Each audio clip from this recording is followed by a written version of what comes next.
දේශනාවේ මාතෘකාව හැටියට පින්කම් කරනකොට ලොකු වීරියක් තියෙන්න ඕනේ. ඒ වීරිය නැත්තම් කවදාවත් පින්කම සාර්ථක කරගන්න බැරුව යනවා. අප්‍රමාණ වීරියක් අවශ්‍යයි. මොනවා වුණත් මොන කරදරේ ආවත් කොයි අපහසුතාවයකටපත් වුණත් මම මේ පින්කම අත්හරින්නේ නැහැ කියලා හිතෙන්න ඕනේ. ආන් එහෙම වෙච්චාම තමයි පින්කමට යම් බාධාවක් එළඹෙනකොට දෙවියෝ පවා අපට උදව් කරන්න පටන් ගන්න. එහෙම නැතුව අපි මහ පින්කම් කරනවා කියලා දෙවියෝ බලාගෙන ඉන්නවා මිසක් අමුතුවෙන් ඇවිල්ලා උදව් කරන්න එන්නේ නැහැ. ඒ උදව් කරන්නේ නැත්තේ සත්පුරුෂ බව නිසා. උන්වහන්සේලා උදව් කරාම අපට පින් සිද්ධ වෙන්නේ නැහනේ. ඒ හින්දා අපටම පින් කරගන්න ඉඩ අරිනවා. අපේ වීරිය දිහා හැබැයි බලාගෙන ඉන්නවා. අපිත් කරදරයි එහෙම නැත්තම් වහිනවා.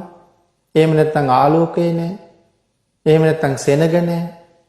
අපි ටික දිනකට ගිහිල්ලා මේ වැඩේ කරගන්න බෑ.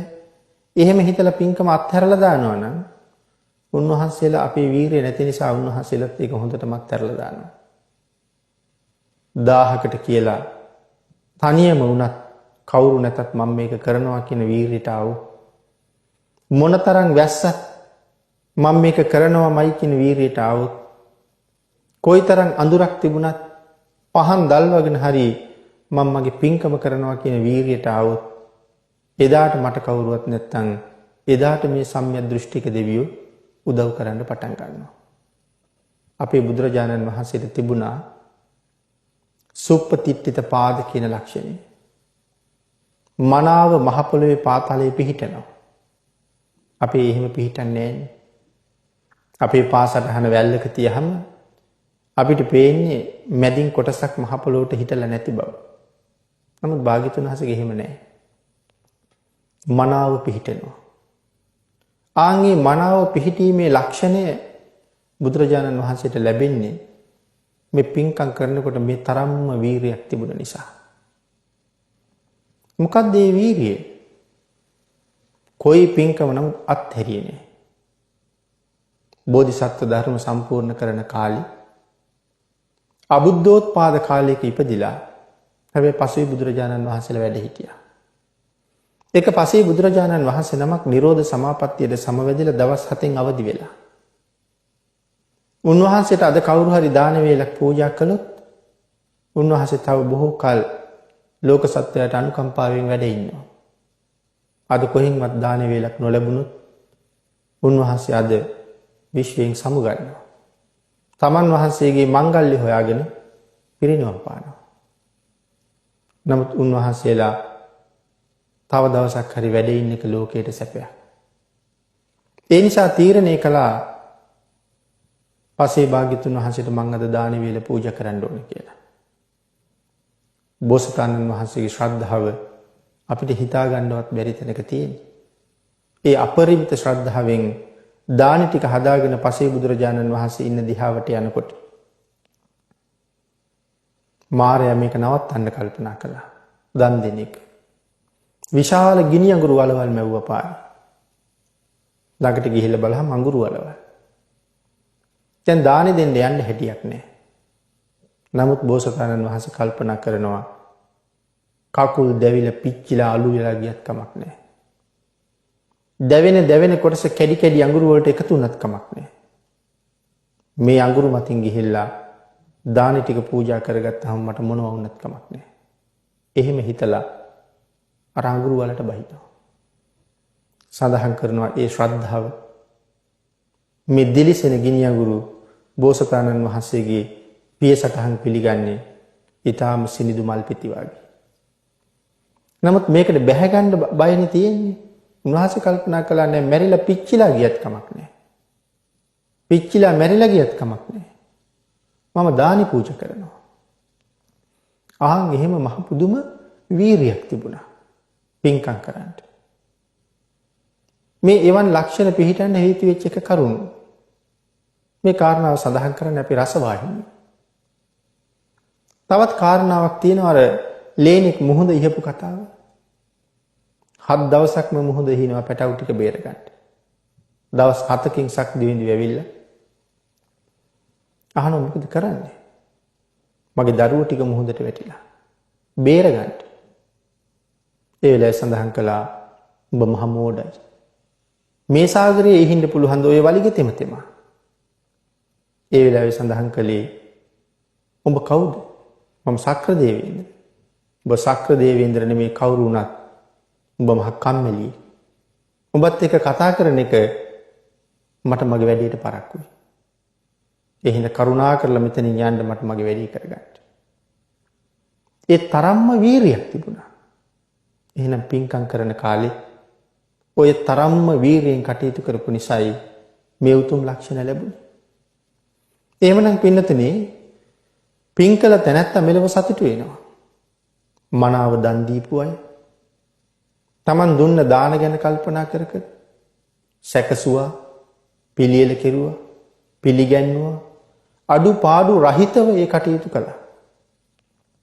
එහෙම කටයුතු කරලා ඒ කාරණාව ගැන හිත සතුටු වුණා. පින් කරන අය. සිල් රකින්න ගියහමත් එහෙමයි. බුදුරජාණන් වහන්සේ අපිට දේශනා කරපු නිත්‍ය සීලය පන්සිල්.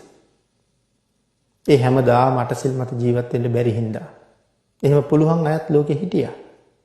එහෙම වීරිය තියන අයට භාග්‍යතුන් වහන්සේ අටසිල් ආරක්ෂා කරන්න උපදෙස් දුන්නා. නම් අපිට උපදෙස් දුන්නේ පන්සිල් ආරක්ෂා කරන්න. ඒ හැමදාම අටසිල් රකින්න තරම් වීරියක් නැති හින්දා. ඉතින් පන්සිල් රකින්නත් අපට වීරියක් නැති බව අපි දන්නකොට අටසිල් රකින්න කොහේ වීරිය වඩන්නද? හැබැයි මේ සිල් ආරක්ෂා කරගන්න අපි ගාවත් වීරිය ඕනේ. අද සමාදන් වුණා නම් පාණාති පාතා වේරමණී සික්ඛාපදං සමාදියාමි. දිවි හිමියෙන් කියලානේ අපි ඔක සමාදන් වෙන්නේ. එහෙමනම් මනා වීරියක් තියෙන්න ඕනේ. මගේ ජීවිතය විනාශ කරන සතෙක් ආවත් ඔහුව විනාශ කරලා බේරෙන්න පුළුවන්කම තිබුණත් ශික්ෂාපදේ නම් උල්ලංඝනය කරන්නේ. ජීවිතය දෙනවා, සිල්පදේ රකින්නවා. එහෙම වීරියක් තියෙන්න ඕනේ. එහෙනම් සිල්පද පහම ගැන කතා කළොත් ඒ වීරිය තියෙන්න ඕනේ. එහෙනම් අපිට සිල් රැක ගන්න බැරි වුණේ ඒ වීරිය අපි ගාව නැති හින්දා. එහෙම සිල් රැක ගන්න බැරි වෙච්ච නිසා අපිට සසර බොහොම දුක් විඳින ජීවිතවලට මුහුණ පාන්න සිද්ධ වෙනවා. නමුත් කෙලෙස් 1500කින් කාරණා පහක් ඉස්මතු කරලා අපිට දේශනා කළේ පුළුවන් නම් මේ කරුණු පහ සම්පූර්ණ කරගන්න කියලා. ඒක ලොකු රැකවරණයක්. ඒක ලොකු ආරක්ෂාවක් නිසා. යම් කෙනෙක් මේ පන්සිල් මත මනාව පිහිටලා දන් දෙනවනම් ඒ දානය ඊ타මත්ම මහත්ඵලයි. ඒක බොහොම අනර්ගයි. ඒ නිසා සිල් මත පිහිටලා දෙන දානෙම අතිශ්‍රේෂ්ඨයි. ආන් එහෙම දම් පින්කම් කරාම සිල් ගුණ ආරක්ෂා කරාම ඒ අයට කවදාවත් කොතනවත් මරණය පිළිබඳව බයක් තියෙනවද? කිසිම තැනක බයක් නැහැ. මොකද ඊටාම හොඳින් දන්නවා මරණයෙන් පස්සේ මනුෂ්‍ය පතේ ඉක්මවපු අප්‍රමාණ සැප තියෙන දිව්‍ය තලයක උපදින්න පුළුවන් බව. ආන් එහෙම සතුටින් කටයුතු කරලා මැරිලා ගිහිල්ලා සුගතියක උපදිනවා. මෙලව සතුට වෙනවා. පරලොවත් සතුට වෙනවා. ඒකේ මරණයෙන් පස්සේ උපදින්නේ දිව්‍ය තලයක.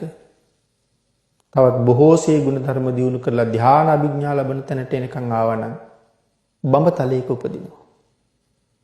ඒ තැන්වල තියෙන සැප මනුස්ස ලෝකේ සැපයක උපමා කරන්නවත් බෑ. උදාහරණයක්වත් නැහැ. ඉද නන්දති පෙච්ච නන්දති කත පුඤ්ඤෝ උභයත් නන්දති. පුඤ්ඤං මේ කතන්ති නන්දති භීයෝ නන්දති සුග්ගතින් ගතු. මේ ගාථා රත්නය අපේ භාග්‍යතුන් වහන්සේ දේශනා කොට වදාළේ අනාථපිණ්ඩික සිටුතුමාට. අනාථපිණ්ඩික සිටුතුමා පිළිබඳව මේ බෞද්ධ සත්පුරුෂයන්ට අමුතුවෙන් කරුණු කාරණා සඳහන් කරන්න අවශ්‍ය නැහැ කියලා හිතනවා. අපේ ශාසනයේ ගිහි අග්‍ර උපස්ථායකයන් වහන්සේ අනාථපිණ්ඩික සිටුතුමාගේ නිවස හැම දවසකම දහස් ගාණක් භික්ෂූන් වහන්සේලාට දම් පිළිගන්වන නිවසක්. ඒ වගේම තමයි මේ සවැත් නුවරම ජීවත් වෙන විශාකා මහ උපාසිකාව. ඒ ගෙදරත් ඒ වගේම තැන. සවැත් නුවර මිනිස්සු හරීම කැමති තම තමන්ගේ ගෙවල් වල පින්කම් කරනකොට අනාථපිණ්ඩික සිටුතුමත් විශාකා මහ උපාසිකාවත් ඒ ගෙවල් වල පින්කම් වලට සහභාගී වෙනවට. මේ දෙදෙනා පින්කම් වලට සහභාගී වෙනවා නම් ඒ පින්කම ඊටාම සාර්ථකයි උතුම් කියලා මිනිස්සු සලකන්න පුරුදු වෙලා තිබුණා. ඒ නිසා බොහෝ වෙලාවට සිටුතුමාටත් විශාකා මහ උපාසිකාවටත් තමන්ගේ ගෙවල් වල කෙරෙන පින්කම් වලට සම්බන්ධ වෙන්න ලැබිච්ච අවස්ථාව හුඟ අඩුයි. නමුත් අන්‍ය ගෙවල් වල දම් පිළිගන්වනකොට සිටුතුමා මේ මහ උපාසිකාව ඒ දානශාලාවේ ඉන්නවා දකින්නකොට මිනිස්සු සතුටු වෙනවා වගේම භික්ෂූන් වහන්සේලාත් කැමතියි. මොකද මනාව ඒ සංඝ උපස්ථාන කරන්න හොඳට අවබෝධයක් තිබුණා. ඒ අවබෝධයෙන් මේ උපස්ථාන කටයුතු කරන නිසා භික්ෂූන් වහන්සේලා හොඳට දානි වැළඳුවා. මොකද උන්වහන්සේලාට ඒකට අපහසුතාවයක් නැහැ. ඕනෑවට වඩා බෙදන්නෙත් නැහැ.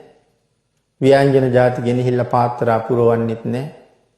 බලඳන්න පුළුවන් ප්‍රමාණයේ බල අවශ්‍යතාවයේ හඳුනගෙන බොහෝම විමසිලිමත්ව තමයි දානශාලාවේ ඉන්නේ. යම් ස්වාමින් වහන්සේ නම දායකගේ මූණ දිහා බැලුවා නම් වළඳමින් ඉන්න තව ස්වාමින් වහන්සේ දෙමක් දිහා බැලුවා නම් ඒ අය තේරුම් ගන්නවා උන්වහන්සේට මොනවා හරි යමක් අවශ්‍යයි කියලා. නැවත දායක මහත්තයෙකුට අඬ ගහන්න ඕනේ නැහැ. වහාම එතෙන්ට ගිහිල්ලා ස්වාමීනි කුමක් අවශ්‍යද කියලා විමසන්න දෙපාරක් හිතුවේ නැහැ. ඒ නිසා මේ සංඝ උපස්ථානයේ බොහෝම පිළිවෙලට සිද්ධ කරන නිසා සංඝයා වහන්සේලාට ඒක හරි පහසුයි. නමුත් මේ දෙදෙනාම කල්පනා කළා දැන් එතකොට අපේ ගෙවල් වල සංඝ උපස්ථාන කටයුතු වලට අපිට ඉන්න ලැබෙන අවස්ථාව බොහොම අඩුයි.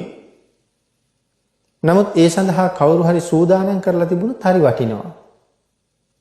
විශාකා මහ උපාසිකාවට හිතෙනවා මගේ මිනිබිරිය ඒකට සූදානම් කරන්න හරි හොඳයි කියලා.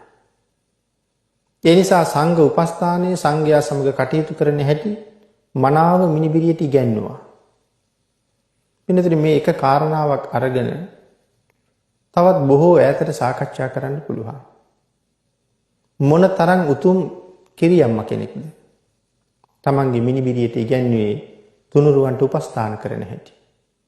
ඒ කියන්නේ සංසාරයෙන් එතර යන්න පාරම තමයි පෙන්වුවේ.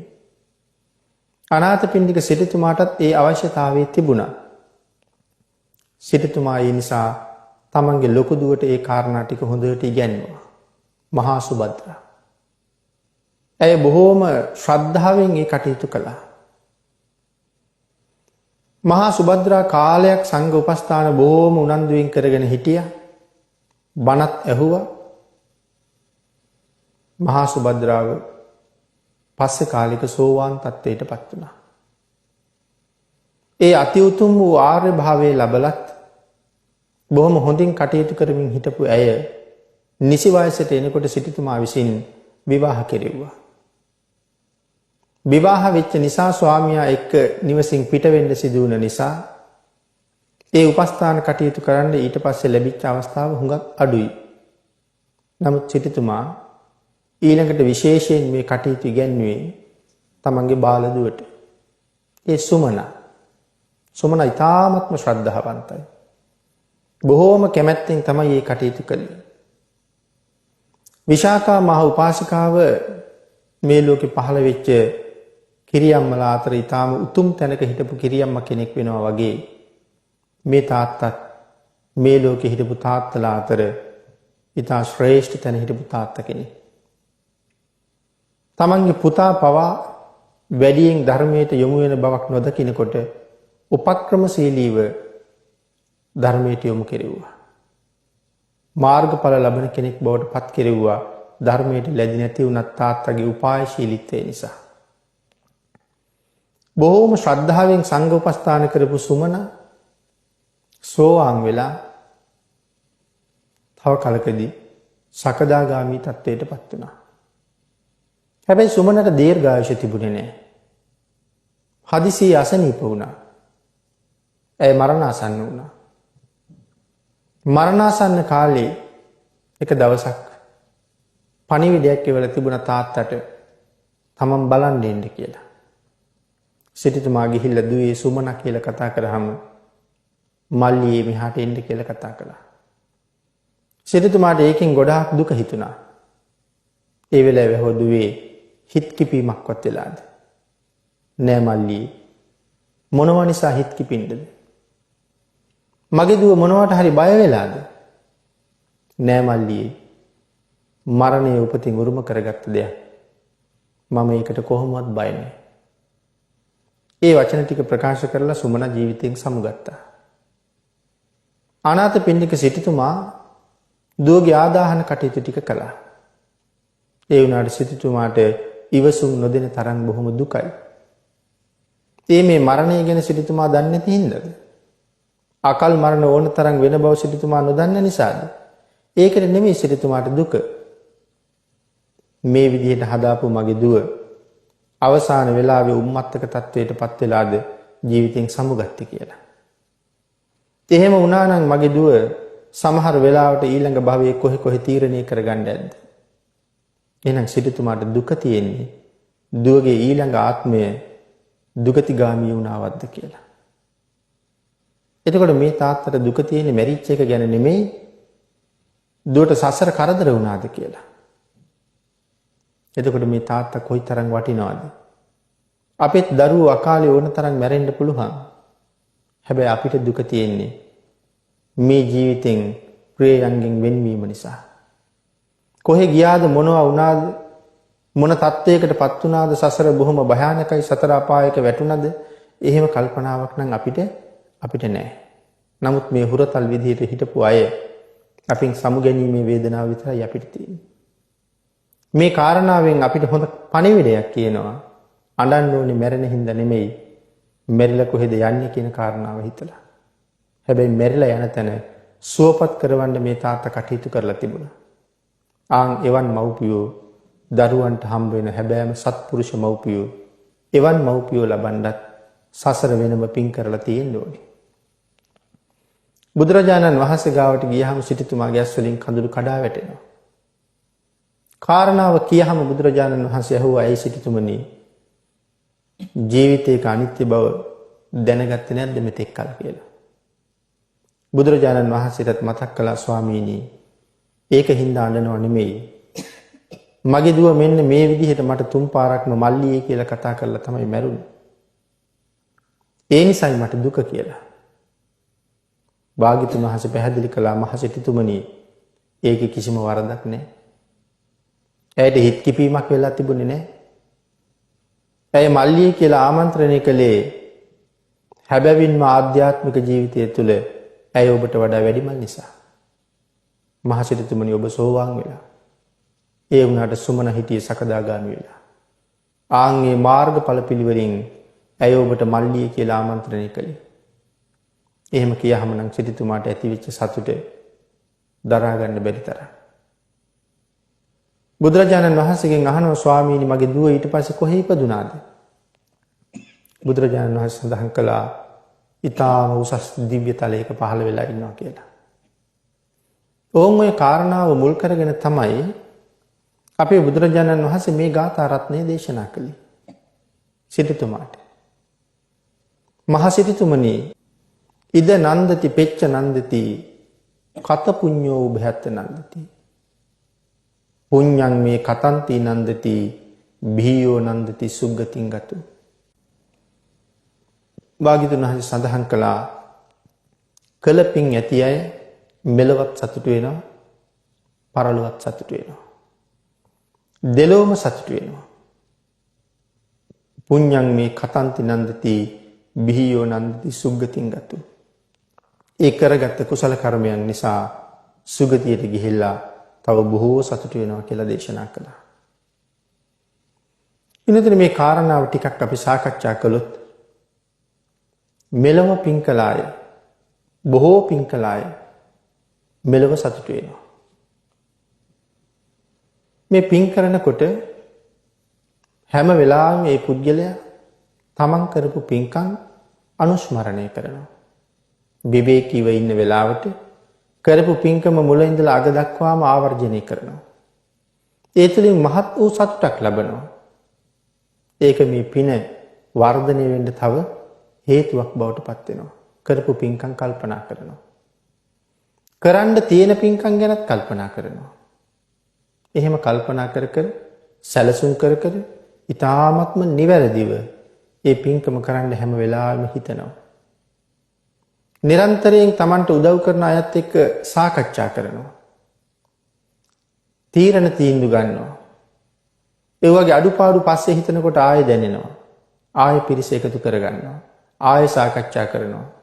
පින්කමේදී අඩුපාඩු නැතුව සම්පූර්ණ කරන්න හරියට උත්සාහ දරුවා. හැම පින්කමක්ම සාර්ථක කරගන්න පිරිසත් සමග එකතු වෙලා සාකච්ඡා කරන එක හරි වටිනවා. ඉතින් එහෙම කරනවා බොහොම ශ්‍රද්ධාව තියෙන අය පින්කම නිවැරදිව කිසිම අඩුපාඩුවක් නැතුව සම්පූර්ණ කරගන්න උත්සාහ දරන අය. සිටුතුමත් ඒ විදිහට පින්කම් කර කර බොහොම සතුටු වෙච්ච කෙනෙක්. සිටුතුමාගේ දරුවෝ ඒ වගේ බොහෝ සතුටු වෙච්ච අය. ඒ තරම්ම සැපයි. සක්‍ර සම්පත්තිය සක්විති රජකමට වඩා කොච්චර උතුම්ද? චාතුම් මහරජකේ උපදින එක සක්විති රජකමට වඩා කොච්චර උතුම්ද? ගෘහපති මහාසාර කුල, බ්‍රාහ්මණ මහාසාර කුල, ශාස්ත්‍රීය මහාසාර කුල ඒ පිළිබඳව අපේ ධර්මයේ සඳහන් කරලා තියෙනවා. මේ මහාසාර කුල පිළිබඳව සඳහන් කරනකොට මේ ගෘහපති මහාසාර කුලයේ පිළිබඳව සඳහන් කරලා තියෙනවා මෙහිම. එතන සඳහන් කරනවා 40 කෝටියක් ධනෙ නිදන් කරලා තියලා තියෙනවා. 40 කෝටියක් නිදන් කරලා තියලා තියෙනවා. ඒ විතරක් නෙමෙයි දවසක වියදම සඳහා කහවණු දස අමුණක් යොදනවා කියලා. දවසක වියදමට කහවණු අමුණු 10ක් යොදනවා. එතකොට මේ ජීවිතේ මොනවද අඩු ඇත්තේ? අමුණු 10ක් කහවණු වියදම් කරා. කොයි පැත්ත අඩු වෙලාද? ඒ තරම් පරිපූර්ණයි ජීවිතේ. අඩුවක් පාඩුවක් කොහෙන්වත් නැහැ. ඊළඟට සඳහන් කරනවා දවසක් ගානේ කහවණු 10 මුණක් ලැබෙනවා කියලා. කහවණු 10 මුණක් වියදම් කරනවා හැමදාම 10 මුණක් ලැබෙනවා. ඒ තමයි ගෘහපති මහාසාර කුලය. ඊළඟට සඳහන් කළා බ්‍රාහ්මණ මහාසාර කුලේ 80 කෝටියක් ධනෙ තැන්පත් කරලා තියෙනවා. දස අමුණක් වේදම් කරනවා 20 අමුණක් ලැබෙනවා. බ්‍රාහ්මණ මහාසාර කුලේ. ඊළඟට පින්නතුනි සඳහන් කරනවා ශාස්ත්‍රීය මහාසාර කුලේ පිළිබඳව 100ක් කෝටියක් ධනෙ නිදහම් කරලා තියෙනවා. 20 අමුණක් වේදම් කරනවා 40 අමුණක් ලැබෙනවා කියලා. මේ මනුස්ස ලෝකෙ විඳින සැප මේ සැපවලට වඩා ඊටාම උසස් සැපයක් තමයි දිව්‍ය තලයක තියෙන්නේ. මේ සැප සියල්ලම ඉක්මවනවා. එහෙමනම් මෙලව පින් කරපු අය මෙලවින් සමුගන එවන් දිව්‍ය තලවල ඉපදිලා තවත් බොහෝ සැප සම්පත් විඳිනවා. මනුස්ස ලෝකේ ඉපදුනොත් මේ වාගේ සැප සම්පත් ලැබෙනවා. සක්විති රජකම ලැබෙනවා. ප්‍රදේශ රාජ සම්පත් ලැබෙනවා. ධන ධාන්‍ය ආදීන් ආඩ්‍යයි. අනුන්ට අතබාන ස්වභාවයක් ඇත්තෙම නැහැ. සසර බොහෝ පින් කරපු අය මනුස්ස ලෝකවල ඉපදිලා ඉන්නවා ඕන තරම්. සමහර කෙනෙක් වෙහෙසිලා මහන්සි වෙලා ධනය හම්බ කරලා එකතු කරලා ලක්ෂපතියන් වුණා. තව පිරිසක් කෝටිපති වුණා. දවසකට ලක්ෂ ගණන් ගලාගෙන එන කර්මාන්ත ශාලා තියෙනවා. ඒ අයටත් දරුවෝ ඉන්නවා. අම්මා තාත්තා හරියට වෙහෙසිලා මහන්සි වෙලා කර්මාන්ත ආරම්භ කරලා ධනෙ හොයනවා. අර දරුවන්ට ඉපදිච්ච දවසේ ඉඳලා ඒ ධනස්කන්ධය පරිහරණය කරන්න වාසනාව තියෙනවා. එහෙනම් ධනෙ උපයපු මව්පියන්ට වඩා සසර මහා කුසල් රැස් කරලා තියෙනවා. ඒ නිසා මෙලව ආපහු සතුටු වෙනවා. ගිය භවයෙන් මැරුණාම මේ භවයේ පරලොවක් වෙනවනේ. ආන්ගේ නිසා පරලොව මන්ලෝ ඉපදිලත් අප්‍රමාණ සැප සම්පත් විඳිනවා. හැබැයි එහෙම සැප වින්දත් සත්පුරුෂයෝ මුණ නොගැහුණා නම් ඒ අය ධන සම්පත් වලින් සැප විඳිනවා මිසක් තිසරණ පන්සිල් කුසල් රැස් කිරීම නම් නැහැ. මිත්‍යා දෘෂ්ටික කුලවල ඉපදිලා කොයි තරම් ධනවත්ව සැප විඳිනවද? නමුත් මරණින් පස්සේ උරුම වෙන්නේ නිරය. පෙර පින් කරපු නිසායි මේ සැප විඳින්නේ. නමුත් මේ ශරීරේ සත්පුරුෂ නැහැ. සම්මා දිට්ඨික නැහැ. සත්පුරුෂයෝ මුණ ගැහිලා නැහැ. සම්මා දිට්ඨික අවවාද අනුශාසනා ලැබිලා නැහැ. නිර්මල පර්යාප්තිය අහන්න ලැබිලා නැහැ. ඒ නිසා දරන්න පුළුවන්කමක් නැහැ. එහෙම අවස්ථාවක් අපි මේ ලෝකේ ඕන තරම් දකිනවා. නමුත් පෙර කරපු පින් මේ බොහොම භුක්ති විඳිනවා. ඉද නන්දති, පෙච්ච නන්දති, කත පුඤ්ඤෝ උභයත්ත නන්දති. මෙන්න මෙහෙම පින් කරගත් අය මෙලවත් බොහෝසේ සතුටු වෙලා පරලොවත් සතුටු වෙනවා. ඊළඟට සඳහන් කළේ එලොව මෙලොව දෙකම සතුටු වෙන අය සුගතිගාමී වෙලා තවත් සතුටු වෙනවා කියලා. එහෙනම් සුගතිගාමී වෙනවා කියන කාරණාව අපි මුලින්ම සිහිපත් කරන්න තියෙනවා මේ දිව්‍ය ලෝකවල තියෙන සැප කොච්චරද කියලා. මනුස්ස ලෝකෙට වඩා හුඟක් උතුම් කියලා සඳහන් කරාම සක්විති රජුරවන්ටත් වඩා උතුම් කියලා සිහිපත් කළානේ. සක්විති රාජ සම්පත්තිය කියලා කියන්නේ සතර මහා දිවයිනටත් ඒ වටා තියෙන 2000ක් කොදෙව් දූපත් වලටත් අධිපතිත්වයේ දරන නිසා. සියලුම රාජ්‍යයන් සක්විති රජුරවන්ට යටත්. හැම රජෙක්ම ප්‍රදේශ රජවරු තමන්ගේ රාජ්‍ය යුද්ධයක් නැතුවම සක්විති රජුරවන්ට පූජා කළා. පූජා කළාට පිළිගත්තේ නැහැ. ආපහු ඒ රජවරුන්ටම රාජ්‍ය පැවරුවා. රාජ්‍ය පවරලා නීති පහක් පනවලා යනවා. මේ නීති පහ යටතේ ඔබ ඔබේ රාජ්‍ය පාලනය කරන්න. මොකද්ද නීති පහ? පන්සිල් රකින්න. රජකම ඔබම බාරගන්න. පන්සිල් මත පිහිටලා කටයුතු කරන්න. එතකොට රජුරවන්ට හැමෝම යටත් නිසා මුළු රටම පන්සිල් සුරකින්න පිරිසක් බවට පත් වෙනවා. ඒ කාලේ මනුස්ස ලෝකෙත් හරියට දිව්‍ය පුරයක් වගේ. බොහොම සිල්වත් ගුණවත් අය. හිතු පැත්තේ පින් සිද්ධ වෙනවා. ඒ හැමෝම වගේ සිල් මත ඉන්නවා. එකෙක් විසින් අනිකාට වතුර වීදුරුවක්ද දෙන්නේ. ඔහුට අප්‍රමාණ කුසල් හම්බ වෙනවා. ඒ හැම කෙනෙක්ම පින්කෙතක් වගේ. ආන් එහෙම කාලෙට ලෝකෙ බොහොම ශාස්ත්‍රීයයි. ඉතින් මෙතන සිහිපත් කරනවා සමහර සක්විති රජවරු දිව්‍ය ලෝකෙත් ගිහිල්ලා තියෙනවා. මනුස්ස කයෙන්ම දෙව්ලොව ගිහිල්ලා. මහා මන්දාතු රජුරෝ එහෙම චාතුම් මහා රාජකීයට ගියහම කිසිම යුද්ධයක් නැහැ. සතරවරම් දෙවියෝ බොහොම සතුටින් පිළිගන්නවා. මීට වඩා සැප තියෙන තැන් තව තියෙනවද කියලා කියහම තව්තිසාව මීට වඩා සැපයි කියලා කියනවා. මන්දාතු රජුරෝ තව්තිසාවට යනවා. සක්‍ර දේවේන්ද්‍රයෝ යුද්ධයට එළඹෙන්නේ කතා කරගෙන දිව්‍ය ලෝකෙන් භාගයක් බාර දෙනවා. මහරජ ඔබ මේ ප්‍රදේශයේ පාලනය කරන්න. භාගයක් පවරනවා. මහා මන්දාතු සක්විති රජුරෝ කොච්චර කාලයක් තව්තිසාව පාලනය කරා කියලා සඳහන් කරනවාද? තව්තිසාවේ ආයුෂ අවුරුදු 3,60,00,000ක්. සක්‍ර දේවේන්ද්‍රවරු 36 දෙනෙක් ජීවිතෙන් සමුගන්නකම් මන්දාතු රජුරෝ එහි රාජ්‍ය කරනවා. එතකොට ඒ කාලේ මිනිස් ලෝකයේ ආයුෂ ඊටාම වැඩි 3,60,00,000 වුණා 36ක් ඉවර වෙනකම්ම රජකම් කරනවා එහි.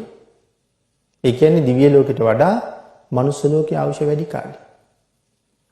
එහෙම සක්විති සම්පත්තිය එහෙමත් තිබිලා තියෙනවා. හැබැයි ඊට වඩා දිව්‍ය සම්පත්තිය උතුම්. දෙවියෝ මිනිසුන්ට වඩා අඩුපාඩුකම් පහළ තැනක් තියෙනවනම් දිව්‍ය ලෝකේ උපසම්පදා වෙන්න බෑ. දිව්‍ය ලෝකේ සාමණේර සිල් නැහැ. මිනිසුන්ට දෙවියන්ට වඩා සිල් ගුණ පුරන්න පුළුවන් බව ධර්මයේ සඳහන් කරනවා. ඒ නිසා ඊට වඩා මනුස්ස ලෝකේ බොහොම උතුම් වෙන තැන් තියෙනවා. නමුත් වෙනතන සඳහන් කළා මිනිසුන්ට දාඩිය දානවා. මිනිසුන්ට උණ හැදෙනවා. කැස්ස හෙම්බිරිසාව හැදෙනවා. පිළිකා හැදෙනවා. වකුගඩු නරක් වෙනවා.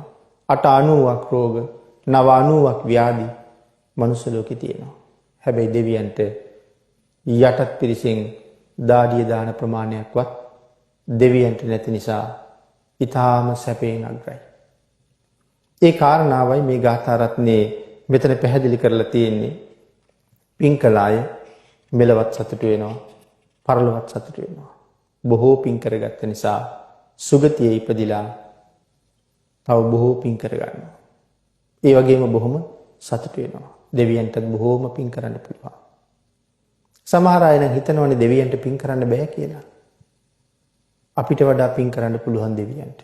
අර වාගේ සිල් ගුණ ආරක්ෂා කරගන්න අවස්ථාවල් නොලැබුණාට බණක් අහන්න ආවහම දේශනාව ඉවර වෙනකන් හරියටම බණ අහනවා. ඒ නිසා එයින් රැස් වෙන කුසල ස්කන්ධය කොච්චරද? ඒක එහෙම්ම මත්පත් කරගන්නවා.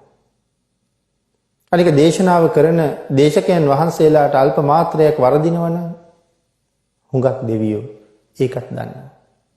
ඒ කොහොමද? මොකද වැඩිපුරම දිව්‍ය ලෝකේ ඉන්නේ බුදුරජාණන් වහන්සේගෙන් ධර්ම ශ්‍රවණය කරපු අය. ඒ නිසා සඳහන් කරනවා දෙවියන්ට pāli භාෂාව හොඳට තේරෙනවා කියලා. පාලියෙන් කරන දේශනාවක් අහන්න දෙවියෝ හරි කැමතියි කියලා සඳහන් කරනවා. ඒතකොට අපි කැමති නැද්ද පාලියෙන් කරන දේශනාවක් අහන්න? මෙහෙම දේශනාවක් කරනකොට අහගෙන හිටියට මේ මුළු දේශනාවම pāli භාෂාවෙන් කළා නම් අපිට මොකවත් තේරෙන්නේ නැහැ. ආන්ගේ නොතේරෙන නිසා කම්මැලිකම ඇවිල්ලා අපි හැමෝම නිදිබර ගතියට වැටෙනවා. ඒ තේරෙන්නේ නැහැ මොකවත්. බුදුරජාණන් වහන්සේ දේශනා කළේ නම් ධර්මයේ ඉගෙන ගන්නකොට මූලික පියවරවල් ටික පාලියෙන් කරන්නමයි. සුතා, දතා, වචසා පරිචිතා. මේවා පාලියෙන්ම කෙරෙන්න ඕනේ. හතරවෙනි පියවරේදී තමන්ගේ භාෂාවට පරිවර්තනය කරගන්න පුළුවන්. නමුත් අද එහෙම කරන්න තරම් අපිට ලොකු දැනුමක්, ලොකු පාලි දැනුමක් නැති නිසා මෙහෙම හරි දේශනාවක් අහලා චිත්ත ප්‍රසාදය ඇති කරගෙන නැවත නැවත බොහෝ කුසල් රැස් කරගන්න කෙනෙක් එළඹෙනවා නම් ඒකත් ලොකු යහපතක්. ඒකට භාග්‍යතුන් වහන්සේගෙන් අවසරයක් තියෙනවා. අන් ඒ හින්දායි මෙහෙම දේශනාවල් කරන්න පුළුවන් වෙන්නේ. කෙසේ වෙතත් මම සඳහන් කළා දෙවියෝ බොහෝම පින් වලට කැමතියි කියලා. අනිත් එක තමයි පිනක වැදගත්කම දෙවියෝ ගොඩාක් දන්නවා. චූටි පිනක් නමුත් අනුමෝදන් වෙන්න එනවා. සක්‍ර දේවේන්ද්‍රයන් වහන්සේ ධර්ම දානයාගේ ආනිසංස විමසුවහම බුදුරජාණන් වහන්සේගෙන් බැගෑපත් ඉල්ලීමක් කළා. අනේ ස්වාමීනි, භික්ෂූන් වහන්සේලාට අනුදැන වදාරන්න. දානි ගෙදරක දානි වළඳලා ඉවර වෙලා කරන කෙටි අනුශාසනාව නිමා කරලත් දෙවියන්ට පින් දෙන්න අමතක කරන්න එපා කියන්ට. ඒ පුංචි පිනත් අපිට වටිනවා. දෙවියෝ එහෙම කියන්නේ පිනේ වටිනාකම හුඟක් දන්න නිසා. හැබැයි මනුස්ස ලෝකේ ඉපදිලා බොහෝ පින් කරන්න පුළුවන් අවස්ථාවල් ලැබිලා තිබුණට අපි පින් වල වටිනාකම් එච්චර දන්නේ නැහැ. ඒ හින්දා අපි පින් වලට යෙදෙන ප්‍රමාණය හරි අඩුයි. පින්කමක් ගාවට ගියත් සමහර අය පින්කමට යෙදෙන්නේ නැහැ. පන්සලක ගිහිල්ලා ඇවිද ඉන්නවා. ඉදලක් කොස්සක් අරගෙන අමදිනවා කියන කාරණාවට යෙදෙන්නේ නැහැ. මල් ආසනයක් පිරිසිදු කරන්නේ නැහැ. හැබැයි මේ අප්‍රමාණ කුසල් වැඩෙන තැන්. මිලිඳු නාගසේන මේ කතාව අපේ අය හැමෝම දන්නවා. මේ තරම් මහා ප්‍රඥාවල් ලැබුවේ බෝමලුව ඇමදලා බවනේ ධර්මයේ සඳහන් කරන්නේ.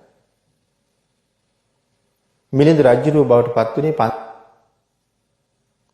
ලොකු හාමුදුරුවෝ මිදුල ඇමදලා බෝමලුවේ තියෙන කොළ ටික අරන් විසි කරන්න කිව්වා. දෙතුන් වතාවක් කීවට ගණන් ගත්තේ නැහැ. ඊළඟ පාරේ ඉදල් මිටෙන් පාරක් ගැහුවා. අඬා කොළ ටිකත් අරගෙන ගඟ ගාවට ගියා. කට ගාවට ගඟ පිරීලා. යන්තම් සූර්යයා පායන වෙලාව මේ කොළ ටික විසි කරලා අඬාම ප්‍රාර්ථනාවක් කළා. මේ ගඟ පිරී පවතිනවා වගේ බෝමලුවේ කොළ ටික විසි කරපු පිනෙන් මට ප්‍රඥාව ලැබෙන්න ඕනේ.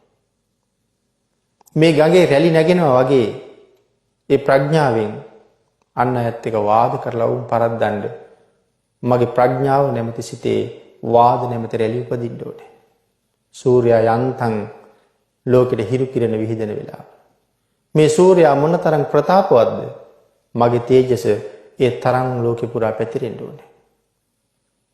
ඒ ප්‍රාර්ථනාව කරනවා ලොකු හාමුදුරුවෝ අහගෙන හිටියා. ලොකු හාමුදුරුවෝ කල්පනා කළා කවදා හරි දවසක මේ ප්‍රාර්ථනාව ලෝකෙට ලොකු කරදරයක් වෙයි කියලා. උන්වහන්සේ කල්පනා කළා ඔහු ප්‍රාර්ථනා කළේ රොඩු විසි කරලා.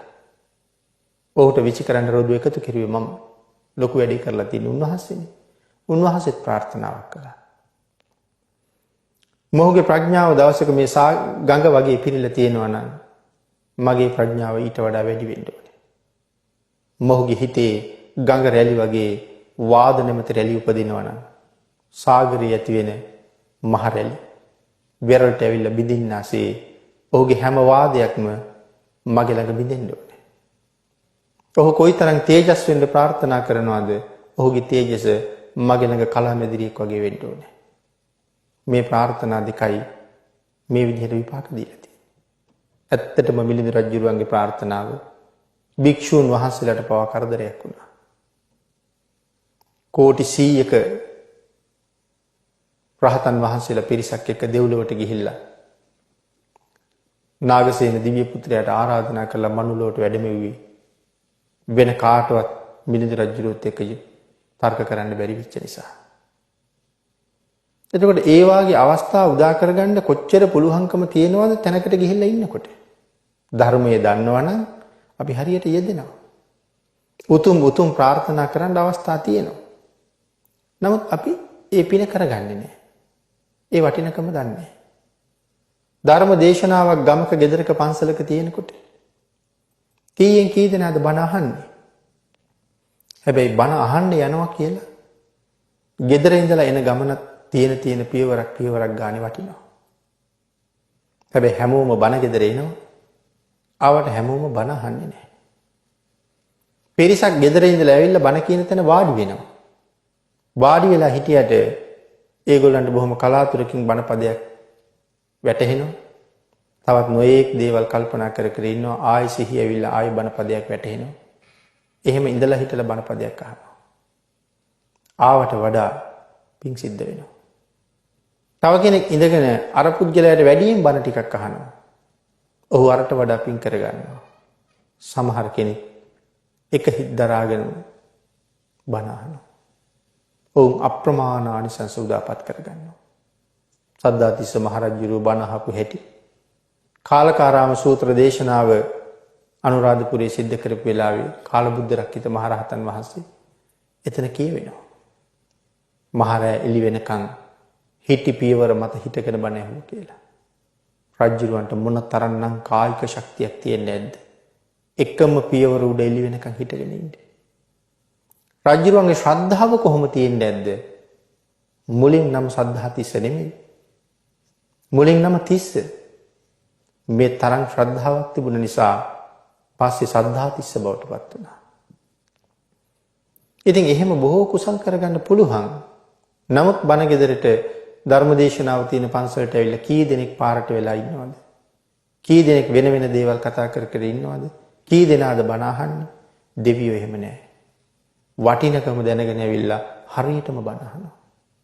ආන් ඒ නිසා කොතෙන්ට එළඹුණත් පින්කමක් ළඟ නම් දෙවියෝ අපිට වඩා හුඟක් පින් රැස් කරගන්නවා. ඒ පිනේ වටිනකම දන්න නිසා. මුදල් ගොඩාක් තියෙන මිනිස්සෙකුට අපි තව මුදල් ප්‍රමාණයක් දුන්නොත් ලක්ෂ ගාණක් ඔහු බොහොම සතුටින් ඒක පිළිගන්නවා වගේම ඒක වියදම් කරන්න ඕනේ හැටි හොඳට දන්නවා. හැබැයි මුදල් පරිහරණය කරලා නැති කෙනෙකුටත් ලක්ෂ ගාණක් දුන්නොත් එයාට හිතා ගන්න බැරුව යනවා මේ මුදල් වලින් මොනවද කරන්න කියලා. හිතේ තියෙන දේවල් ඔක්කොම කරගන්න ගිහිල්ලා එයා හිතියටත් වඩා අන්ත අසරණ තත්ත්වයට වැටෙනවා. නමුත් දෙවියෝ පින් වල වටිනකම දන්න නිසා හොඳට පින් කරගන්නවා. ආන් ඒ නිසා දිව්‍ය ලෝකේ මනුස්ස ලෝකේ එක එක විදිහේ උසස් පහත්කම් තියෙනවා. නමුත් මිනිස්සුන්ට වඩා හුඟක් පින් කරන්න දෙවියෝ ලැබෙනවා. ආන් ඒ නිසා මෙතන සඳහන් කළා මෙලව ජීවත් වෙන කාලේ බොහෝ කුසල් කරගෙන සුගතියක ගිහිල්ලා තව බොහෝසේ සතුට වෙනවා කියලා. දාඩිය කඳුලක්වත් නැතු අවුරුදු කෝටි ගණන්. චාතුම් මහා රාජිකයේ විතරයි ලක්ෂ 90කට ආයුෂයක් තියෙන්නේ. පාවතින්සේ ඉඳලා ඉහළට කෝටි ගණන් වල ආයුෂමයි තියෙන්නේ. ඉතින් මම සඳහන් කළා ඒ සැප මෙච්චරක් කියලා වර්ණනා කරලා ඉවර කරන්න බෑ කියලා. සක්විති රජකම පුංචි ගල් කැටයක් වගේ. දෙවියන්ගේ දිව්‍ය සම්පත්තිය හිමාල පර්වතයට වඩා ලොකුයි. එහෙනම් මෙලව පින් කරලා ගිහිල්ලා සතුටු වෙන්න තියෙන තැන.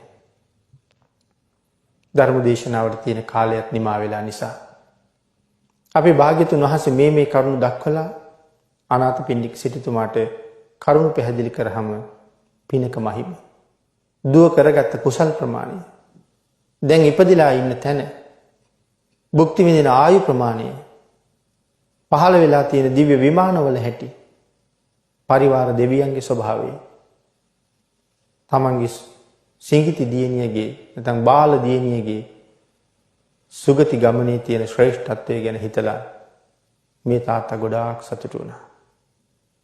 ආන් එහෙම සතුටු වෙන තැනට අපිටත් යන්නයි මේ වාගේ අනුශාසනාවල් කරලා තියෙන්නේ. එනම් භාග්‍යතුන් වහන්සේ ලෝකේ පහළ වුණා. නිර්මල ශ්‍රී සද්ධර්මයේ දේශනා කළා. තාම ජීවමානව ධර්ම රත්නේ වැඩ ඉන්නවා. ඒන් ප්‍රයෝජන අරගෙන ලැබිච්ච ජීවිතෙන් ප්‍රයෝජනයක් අරගෙන දුගතියට පිටුපාලා සුගතියෙහි පිහිටන්ඩ මේ රැස් කරගත්ත පුණ්‍ය ධර්මයනුත් මේ ජීවිතයේ පවතින තුරු තවත් බොහෝ කුසල ධර්මයන් සිද්ධ කරගන්නත් ඔබ සියලු දෙනාට රත්නත්‍රයේ ආශිර්වාදයත් මේ කුසල ශක්තියත් අඩු නැතුව හේතු වාසනා වේවා කියලා ප්‍රාර්ථනා කරනවා.